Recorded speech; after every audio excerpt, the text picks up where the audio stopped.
வடக்கு ஒரு கடல் இருந்துச்சு, கருப்பாகிற கடல், கருங்கடல். இங்கே காசு பை ஒன்று இருந்துச்சு, வளர்ந்த கடா ஒன்று இருந்துச்சு, சிகப்பான ஒன்று இருந்தது, எகிர்னா ஒரு ஊரு, நைஸா போன ஒரு இடம், தரையில விழுந்த ஒரு இடம், அப்புறம் யூக்கலிப்டஸ் காட்டுக்குள்ள நிறைய டைகர் வந்துச்சு.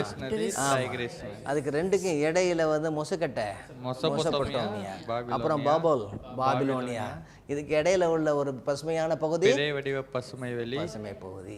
ஓகே, இது வழியாக தான் நடந்துகிட்டு இருக்கு. ஆமாம், இப்போ வந்து கீழே நம்ம எங்கே வந்துட்டோம்? இப்போ கானான் தேசத்துக்கு வந்துட்டோம். சரியா, கானான் தேசத்துலேயும் நம்ம பார்த்தோம்னா அதோட எல்கையை நம்ம பார்த்துருவோம். எப்படியே நம்ம வரும்பொழுது கானான் தேசத்தில் மேற்கு பகுதியில் என்ன இருந்துச்சு? கடல், பெருங்கடல். அப்புறம் நேராக கிழக்கு பகுதியில் இருந்துச்சு பெரும் நதி. ஞாபகம் வச்சுங்க, அவ்வளோதான். பெருங்கடல், பெரும் நதி, ரெண்டு பெரும் நதிகள். இதுக்கு இடையில தான் கானான் தேசம் இருந்துச்சு.